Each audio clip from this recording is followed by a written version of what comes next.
Hi, everyone. My name is Paul Bemis, and I am the chair of my own Bristol Energy Committee. I'm also hosting this webinar for my colleagues at ASHRAE as well, because I am the current president of the New Hampshire ASHRAE organization and chapter. Furthermore, I also have on today some of my colleagues from other towns who are managing energy in some capacity, generally energy working group or energy committee of some kind. And what we're going to be doing today is talking about this project that many of you have heard about and read about that's going on in Framingham, Massachusetts, which has some interesting roots to it in terms of citizen activism to get this started, together with the willingness of Eversource in this case to participate in the project and use geothermal systems, in this case heat pumps, to create district heating, a district heating system. District heating is the idea of using typically some kind of ground source or thermal storage mechanism to satisfy the requirements for heating and cooling in a community. It's quite popular in Europe. One example of this is they are now beginning to use subways, because subways, the underground subways, particularly in certain places like London, have heated up over the years and now warm, and they're putting heat exchangers in them and pulling the heat out to use it as district heating in the homes in London. This is not unique to London. It's something that's going on in a variety of locations. They're typically underground, but not always. Sometimes they use salt storage, sometimes they use water storage, sometimes they use tanks. Simply the idea of using a source for heat in terms of both source and sink is an interesting concept. And here today to talk about it is a young woman, Jackie Kinson. She's an engineer in training at CDM Smith. Now, Jackie's a UNH grad, and I first got introduced to her when she presented to our ASHRAE chapter here in New Hampshire on a thermal storage project that's going on at University of New Hampshire. She first worked on it as undergrad and then worked on it as an employee for CDM Smith, who worked on the implementation. So kind of a fun full circle there. Here, she is also working on this first ever thermal energy network. That's what it's called, a thermal energy network.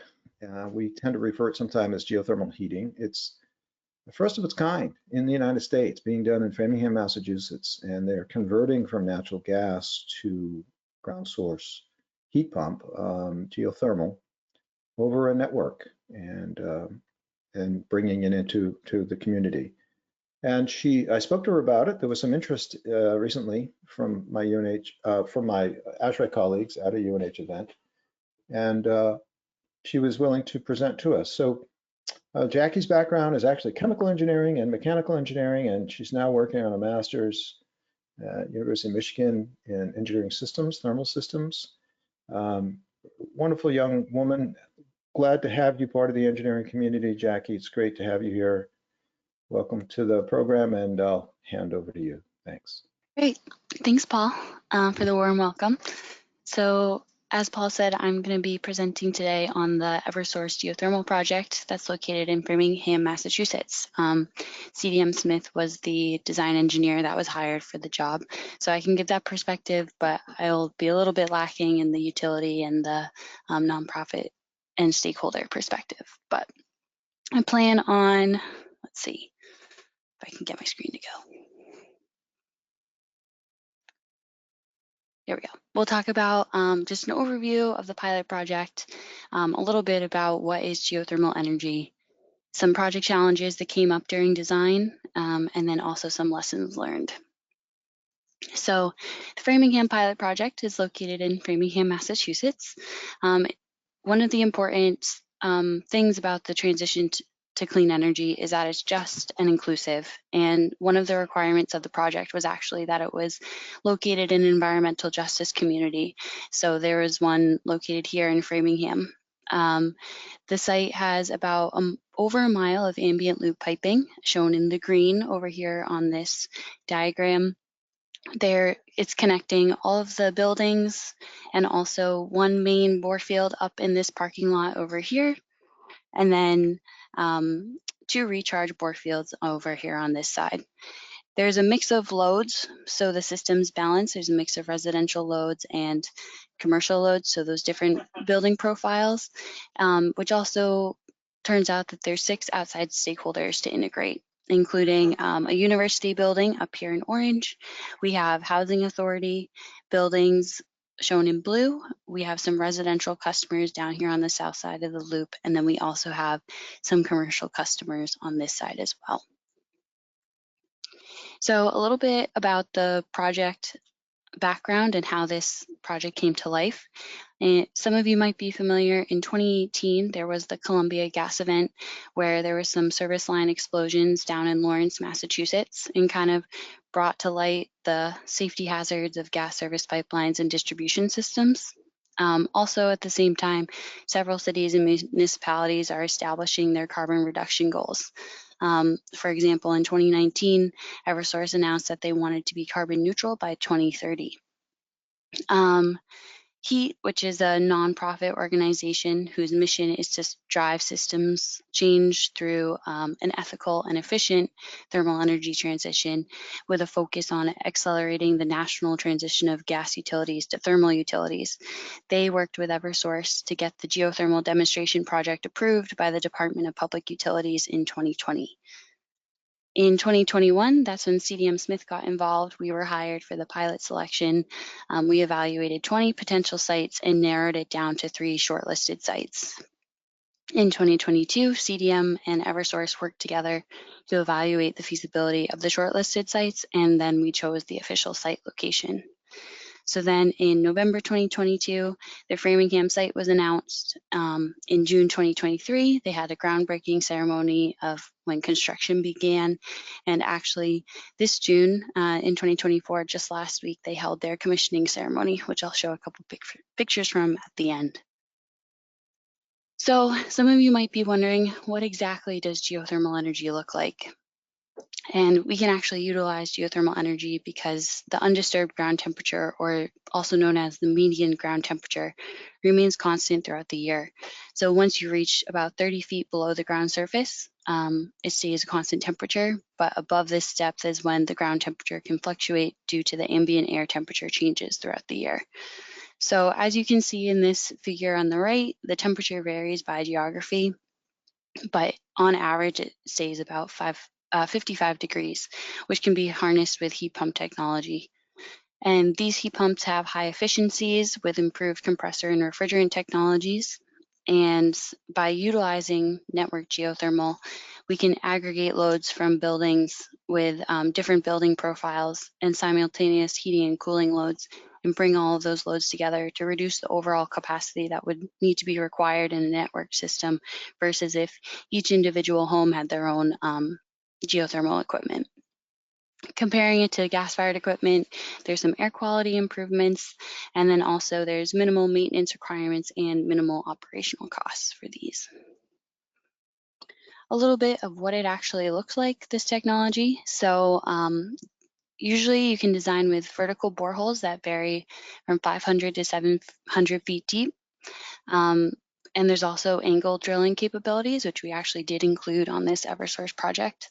The bores are drilled, and then HDPE piping is routed down in that U-bend. And then you can see that there's a third TREMI line, which is to help fill the remainder of the borehole with grout to help improve that thermal conductivity and heat transfer between the ground and the working fluid that's going through that HDPE U-bend and that borehole. So then groups of boreholes are piped together into circuits, also with HDPE piping, and brought to a manifold. So you can see 2 of those instances on here. This big yellow contraption is what holds the manifold and has an access hatch for it. And then also that concrete enclosure is also housing some circuits that are coming together in a manifold. Some of the other pictures are just showing that flexible HDPE piping and some of the fittings as well. So then on the building side, your typical pumps are used to distribute that working fluid like from the bore field and then through the building loop, or in this case, a network geothermal ambient loop, and then to building loops. And then on the building side, there's also a variety of heat pumps available depending on what existing equipment, how the space is laid out, that can be put in inside a building. So we're showing vertical fan coil units, which is a water source heat pump, and then console units on the right, which were both used in this project. And then a little bit of what this term network geothermal looks like. So it's that central bore field providing that heat transfer, and that source or heat sink is located in either a parking lot or other open area like a field or a park. Then the ambient loop runs through the streets to distribute that working fluid, and service lines connect each building to that ambient loop.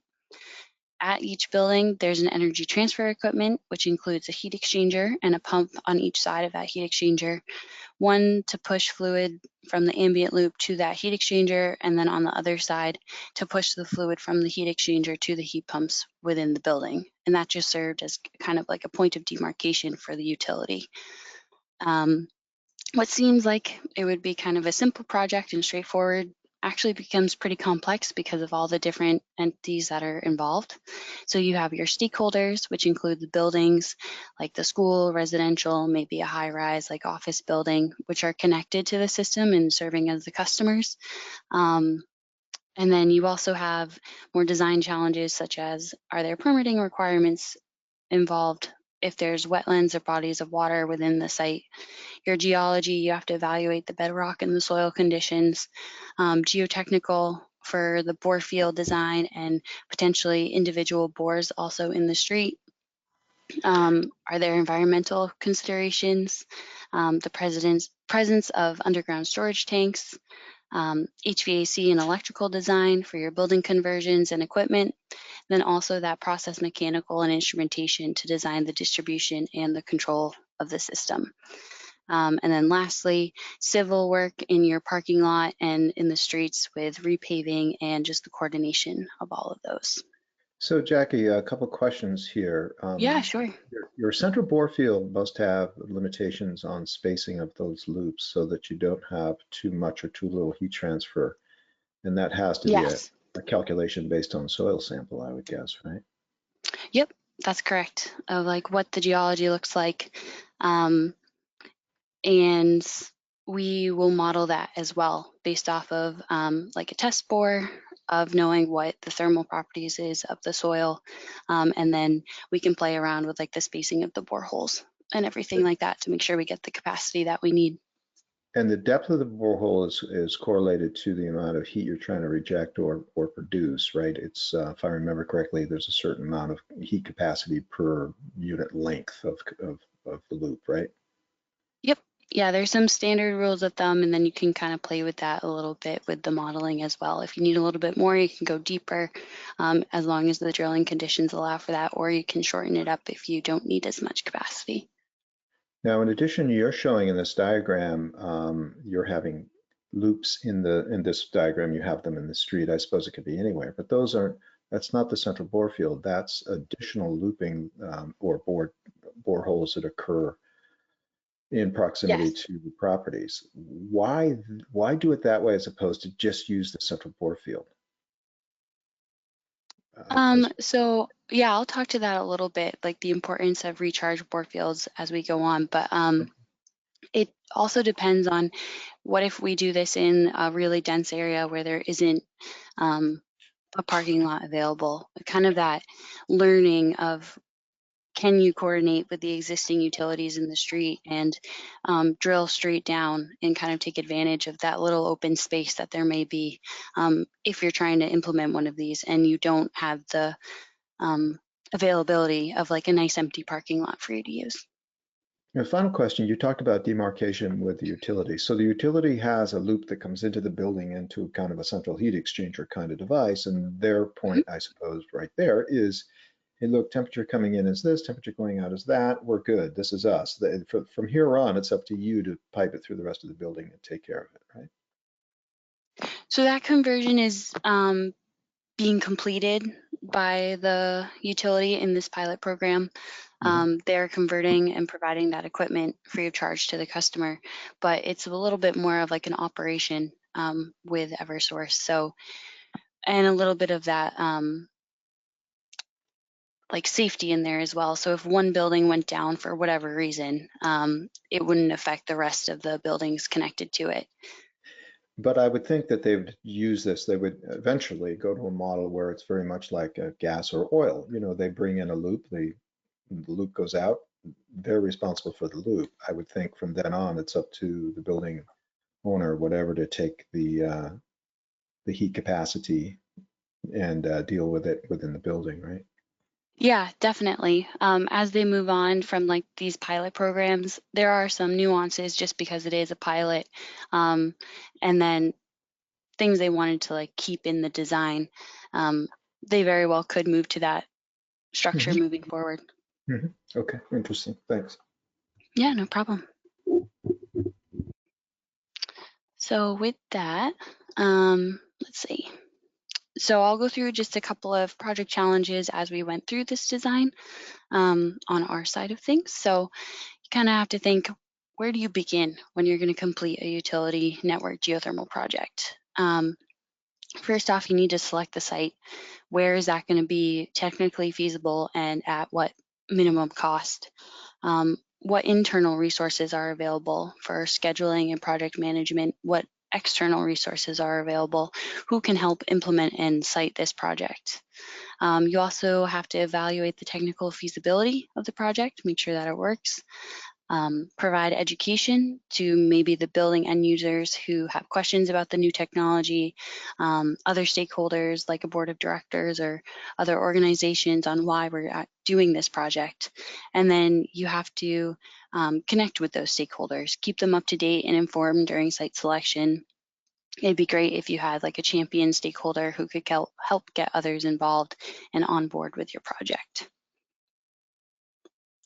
So CDM created a decision analysis tool to evaluate those 20 potential sites. Starting at the beginning when Eversource wasn't sure where this was going, they had just reached out and cities had expressed interest in participating in the program. So the 20 sites went through a go or no-go evaluation based on required criteria for the project success, such as maximum building load, the system could handle, if it was located within an EJ community, if there was available space for that bore field. And if a site didn't meet this criteria, it was eliminated from consideration. And then those that did meet the criteria, the remaining sites moved on to screening too, which was more of what's shown on the screen right now. We worked with Eversource to assign weights to each criteria to identify the most important criteria to them, and then also what would be technically feasible. So we evaluated things such as geological conditions and thermal conductivity, like that depth to bedrock and what those conditions would be. We also looked at the right-of-way and accessibility for construction. We looked at the building loads for the connected buildings, environmental impacts, and then based on this decision analysis tool, Framingham was the highest ranking site and Eversource chose to locate their pilot project there. So at first, the loop in that first figure seemed intuitive, but we really started with a bunch of question marks in the area with several different options of how we could kind of construct that loop. So we first began by doing outreach, and we actually went through the area and knocked on everyone's doors to see if they were interested in participating in this pilot program. To our surprise, almost everyone we spoke to was enthusiastic about joining the program. I honestly was kind of expecting a couple doors to be shoved in my face, but everyone was really excited about it, which kept us excited about designing this. The large building in the middle was also very interested, but because it's a federally owned building, connecting it to the system just wasn't going to be feasible for the schedule of this project. We also then looked at who would be connected and looked at those estimated building loads to determine what the system would begin to look like. So knowing who and what kinds of buildings would be connected to the system allowed us to design each building conversion. We knew the building loads, what their existing equipment looked like, what space was available for the new equipment. And it also let us design the ambient loop to ensure that the system would be able to accommodate each building and maintain that temperature throughout the ambient loop to every customer. If we were on the flip side, only designing the ambient loop for future connections, not really knowing what buildings would be connected, it would be better on our design budget, but definitely more difficult to accommodate the building loads effectively. And in a perfect world, as we were designing, it would be nice if we had all the information on our wish list, but in reality, we came across that some of this information was available and other information was hard to get. So we utilized publicly available information such as square footage and occupancy to estimate those building loads at the feasibility stage, and then we further refined them as we got more information such as like their utility bills and existing building plans. The utility bills were available and we were able to coordinate with Eversource once those customers signed on, but it took a lot of coordination between the utility and the connected customers to get that information. Some of the information that was a little bit more difficult to obtain was if building plans weren't up to date to determine those locations of the new equipment or how we could utilize existing ductwork to make the conversion easier.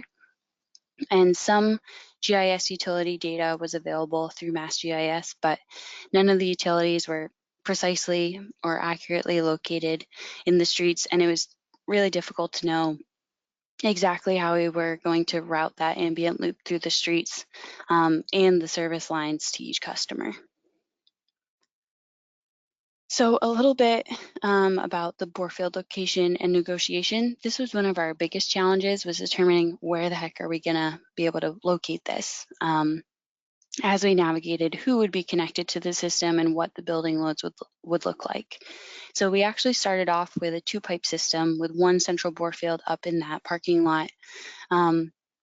But due to lower construction costs and ease of future connectivity, we actually shifted to a 1-pipe system with a central bore field and another recharge bore field. And that recharge bore field is important because it's located midway through the loop to do exactly what the name says, to recharge that temperature and make sure that we're providing the correct temperature to each and every one of those buildings instead of only having one central one and having each building connect and slowly decrease that temperature. So then the last building at the end is out of luck and doesn't have enough capacity to appropriately heat and cool their building.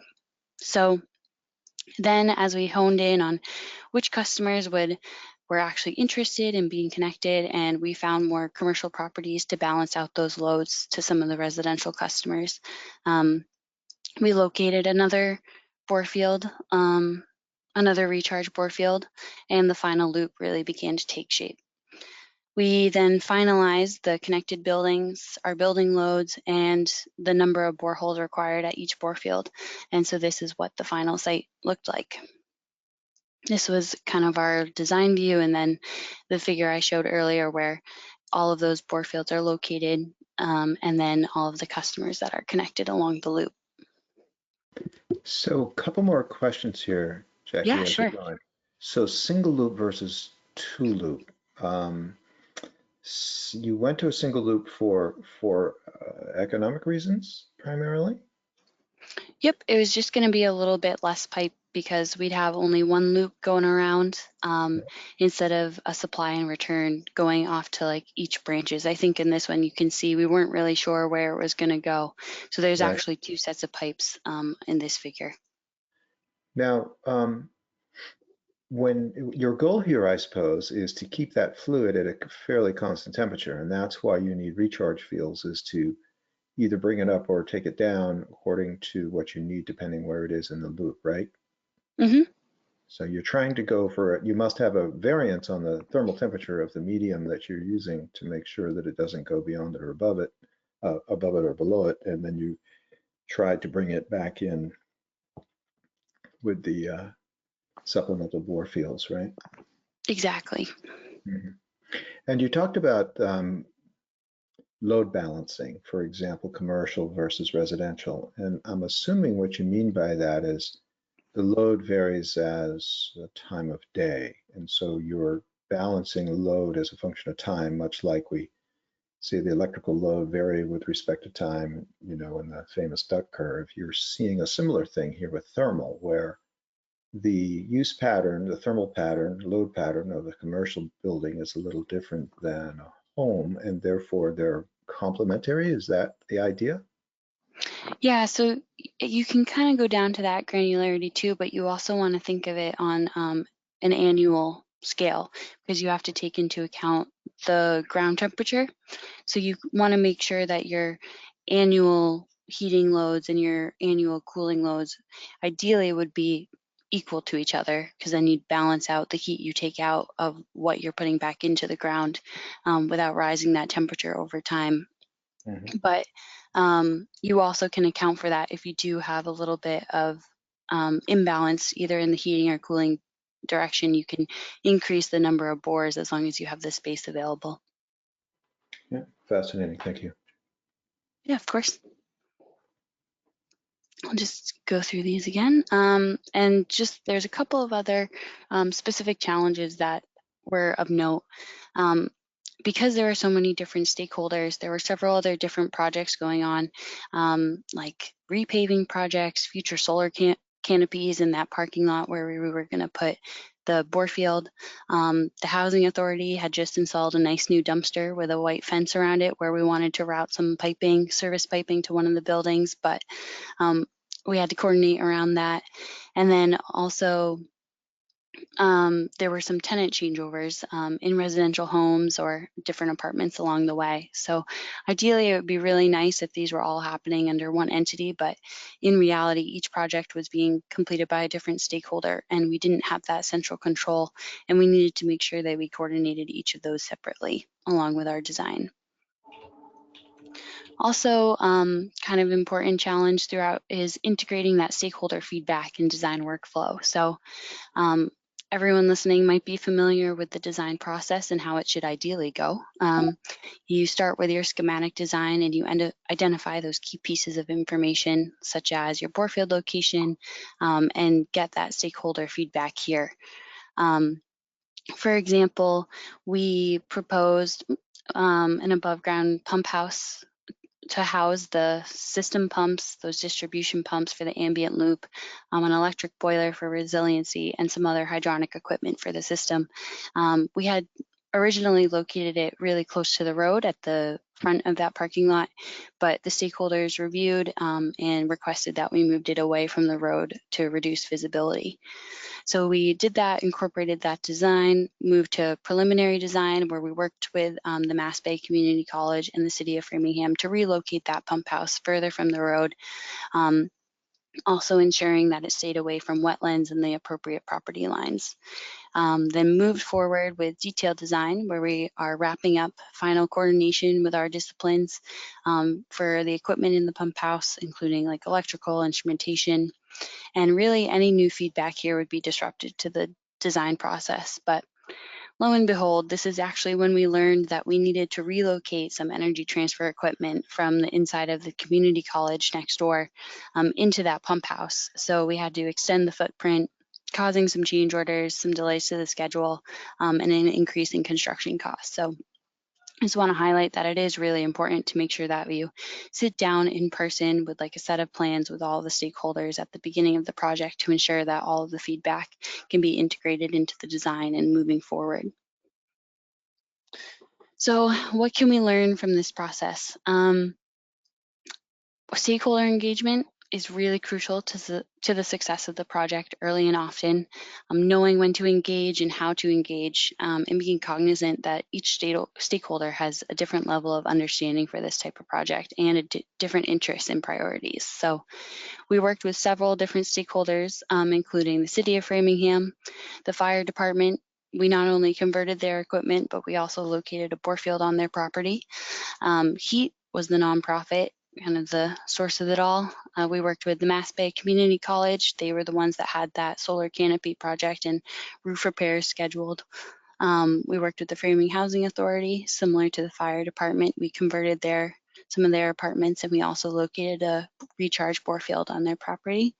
And then Lastly, the residential customers and commercial customers in the community. So community outreach was very important. And at the start of the project, we held town meetings, helped Eversource create outreach materials to help describe what the heck geothermal is. We helped gain that interest and educated the community. And here we learned that Framingham really had a strong community outreach and very positive response from the community and local organizations, which really helped the project succeed. So just to kind of spitfire some of those critical success factors, stakeholder, can't say this enough, the engagement early and often is really important to the success of the project. Understanding any environmental and permitting early, any of those considerations while you're not only evaluating maybe site selection, but in your design as well. Understanding conflicting and overlapping interests for different projects that are occurring, or also just the stakeholders' interests. It's helpful when you do get a positive response from the community. It was able to help us move the project with little to no pushback. Knowing that space of what buildings you're converting and what's available, we conducted several site visits to really make sure we had a good understanding of equipment needs, routing challenges, and any potential hazards like asbestos or lead in the buildings. Discipline coordination during design, not only is it just like a mechanical project, but you do have to involve your geotechnical, civil engineers, and there's a lot of close coordination as you're sizing the bore field and determining building loads. And that building energy modeling is actually the basis of your system. It's really important to make sure that we know the building loads and what's connected so we then can size those bore fields and determine where we need a recharge bore field in order to ensure that we can serve each house adequately. And in order to determine that, we performed additional modeling, modeled the bore field with ground loop modeling. We did transient and hydronic modeling to make sure that we could see what that temperature would be around the loop to ensure that the working fluid would be able to heat and cool their space. And then lastly, we did do an exercise. We evaluated sustainable products and reuse and recycle practices to avoid just straight disposal throughout the project.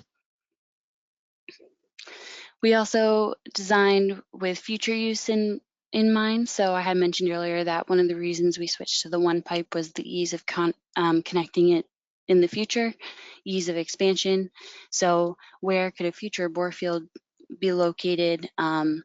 Ensure that customers could be connected and you had enough capacity. And that one pipe system really allows for easy connections for future use. And Eversource is actually currently designing an expansion of the project. I believe HEAT won either a grant or another award for them to design that. And as they're doing that, they just hosted that commissioning ceremony last week. So on the left is just a couple of members from the CDM Smith design team that were able to attend. You can see the pump house in the background, which houses all of the distribution equipment. And there was a nice ceremony where a lot of speakers from local organizations, Eversource, and were able to speak about the project and had the official ribbon cutting. I And think I see you there, Jackie, over on the right. yep. Back. There I am. Perfect. Yeah. And as they're just finishing up construction and updates are being posted on the Eversource website, but also something to note is that HEAT has actually partnered with some national labs and will be gathering data for the pilot project and analyzing the performance of it. So once it's operational, they'll be looking at it. And with that, if there are any other questions, happy to answer any that have come up. Yeah, I've got 100 myself. If anyone else would like to type in a question, certainly we can ask the question. We can also try to open up mics, but it becomes difficult to do that. But just a really interesting project, Jackie. I mean, not only do you have the technical challenge of essentially the unknown, I mean, never been done before. It's a novel project for us here in the United States, at least. And then you've got the whole community component of it, trying to get people bought in and community integration and communication. I mean, talk about a a challenging project. It's just, I'm very impressed that you're able to pull it off.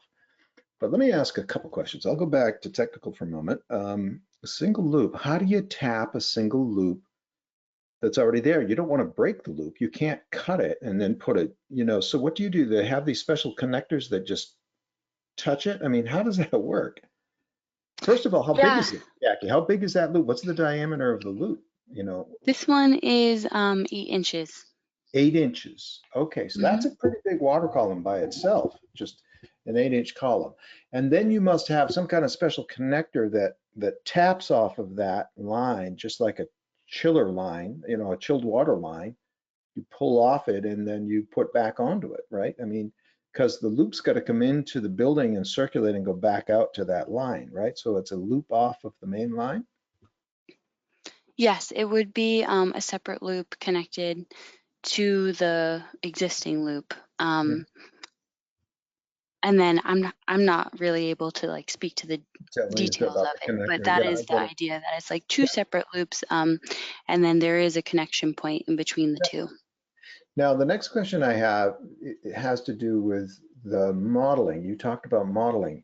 In order to predict how big this thing needs to be, how many boreholes, everything else, you had to make calculations about total load. Now, you said you Hmm. got utility bills for these buildings. I mean, I've done that. That's hard. You've got both electricity and if it's oil, you've got oil bills and I mean, that's challenging. Just the analytics of that is challenging alone.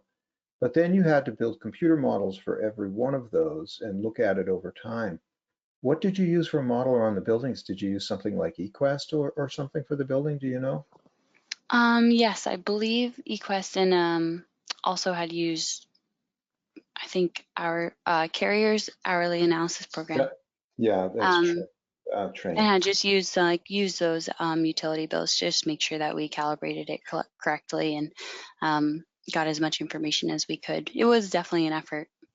Yeah, because you had to do both ends of it. You had to do cooling load and heating load. So let's say heating load was oil and cooling load's going to be electricity, and then you have to put that all in. I mean, really challenging.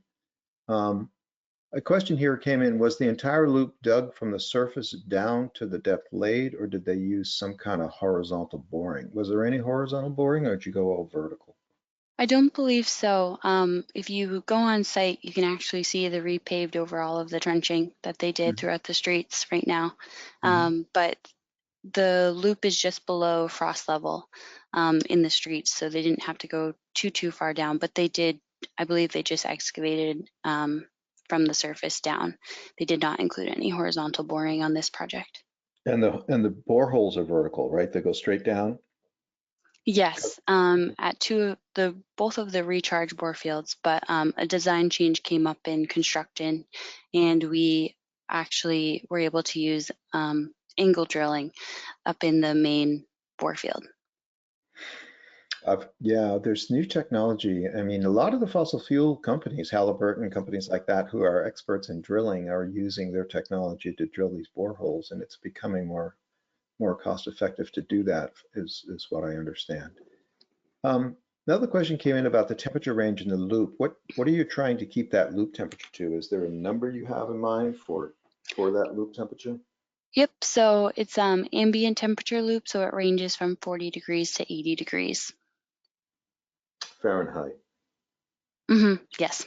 Yep, yep, yep. 40 to 80.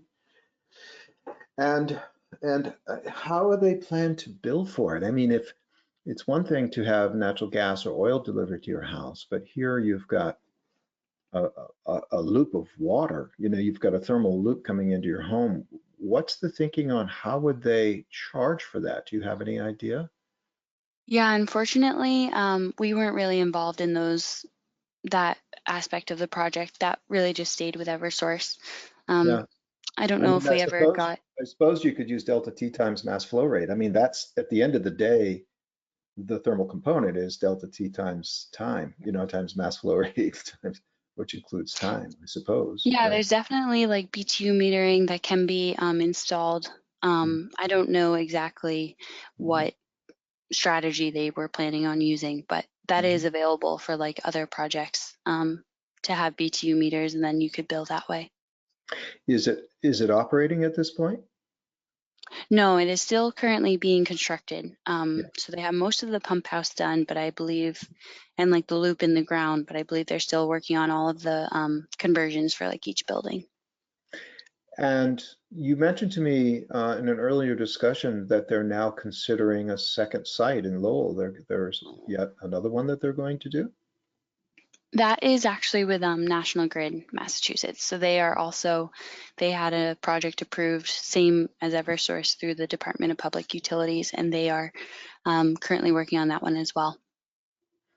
So is this something that you and I can hope to have in our little towns in the future? That would be nice. Yes, it would be really nice. I Yeah, mean, there's definitely caveats to it. I think just with like capital costs of a bore field, that just happens and like the infrastructure. But it is definitely a very good, in my opinion, a very interesting and solution. And like you said, they've done it in Europe very successfully. So it should be interesting to see how it takes off from here. now you mentioned that a group of buildings is more cost effective than having a single borehole and a single geothermal system at your own home. I think you made that point, right? Hmm. And why? What is it just economy of scale? Is that the issue that if you're going to drill, you might as well amortize it across more people than just one? Is it really just an economy of scale economic kind of argument, or is there a science reason for it?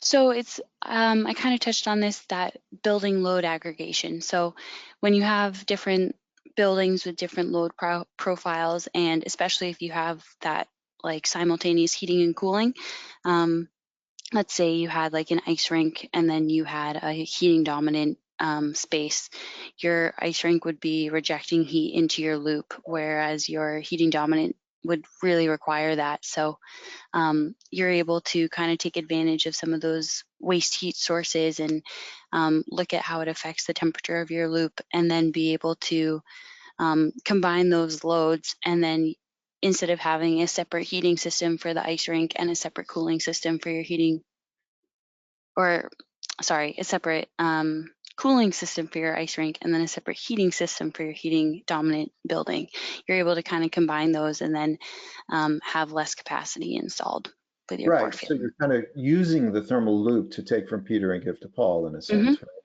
So you're taking from one who needs heat or yeah, giving to the one who needs heat and taking away from another one who's trying to reject heat. So mixed use is a good opportunity. I mean, having a Hmm. data center near a community might, for example, be a place where you could get some heat from the data center and use it to heat the community and vice versa. Okay. Definitely. Yeah. Like the future of using it as a future heat or a way to bring in other heat sources and heat sinks is definitely something I think that other projects are starting to look at as well. Did you have any issues with power coming into the location? I mean, I suppose from a power point of view, I'm talking electricity to drive this whole system. Did Eversource have to put a substation in or anything like that, or were they able to take advantage of existing infrastructure that was there? We did coordinate, our electrical engineers coordinated with Eversource, the utility, kind of like they would on normal projects, just to make sure they had that adequate capacity. I know for the residential buildings, we did have to do electric service upgrades to make sure that they had the right amperage for the new heat pump equipment. Um, but for substations and transformers, I wasn't involved in those conversations as much and wouldn't be able to provide an accurate Well, answer you on that just one. need to add electrical engineer to your resume. That's all. Yeah, no, You've got that one everything I will else. You pass got on. chemical and mechanical and thermal. You need electrical. Electrical, I'll stay away. So kind of a personal question came up. What was this like for you? I mean, it had to be an exciting project to work on, right? Yeah, it definitely was. Like, this project has kind of been my life over the past 3 years. I started feasibility in 2021 when this first, and we were looking at all of the 20 different sites, and then I've been privileged with being able to follow it from beginning to end. So that's something exciting, and I enjoy it being a consulting engineer, watching it go from design and what you thought of to watching it being built in front of your own eyes. Yeah. Um, but then also it was exciting because it was a first of its kind clean energy project, and I've always been really interested in the energy field, mostly the renewable energy and clean energy. So being able to take what I've learned in the classroom and just been passionate about, and be able to put that into a project and, get paid for it was really exciting. You're having so much fun that, my daughter loves her job and she'll sometimes say, I love it so much, they really don't even need to pay me to do this. And then I always say to her, just don't tell them, don't say that. You can think Right. it, but don't say it. Well, Jackie, it's been great. I really appreciate you taking the time on a sunny, warm day where we all want to be outdoors and spending time to take us through this. I think it's fascinating. I hope that we can get to a point where this kind of solution is done enough to drive down the cost so we can begin to do it at the residential level. I mean, I've been staring at putting in a heat pump in my own house and I have an air source at the moment, but I've always thought drill a well, put in a water source heat pump, and you are right that both economy of scale and mixed use helps make that more cost effective. So I don't know whether to do it on my own or try to do it, but it's fairly involved. You really can't do it without an organization like yours and Eversource, because the upfront capital cost and design to get that stuff all done and done correctly is big. It's a big number. It's much different than putting a pipeline in place and letting people have natural gas come off the pipeline. That's fairly straightforward. You have a tank, you have a pump, you have a pipe. Here we're talking about, really, it's almost a chiller loop. It reminds me of a chiller loop from a chiller plant where you're trying to maintain that temperature range, and you're having to supplement it and take away from it heat at different points along that loop. It's a little more challenging, but I'm really Sounding glad really to see. exciting. Yeah, it's exciting. It's interesting. And I'm sure they've learned a lot, right? The modeling people have probably learned a lot. I mean, there's lots of things that come out of this that I think hopefully can be amortized into chart form in the future, so that instead of modeling it, you could go, yeah, we need 60 feet over here, that sort of thing, right? Hmm. Yeah. Well, all right. Well, once again, I want to thank you and thank our audience for attending. There will be a recording of this for those who have joined and who have registered. I'd like to thank everyone for taking their time. And Jackie, good job. You're a rock star. I like it. Thank Good you for luck to having you. me. It was a Yeah. pleasure. Yeah, it's been great. Thanks. Bye-bye now. Thank you.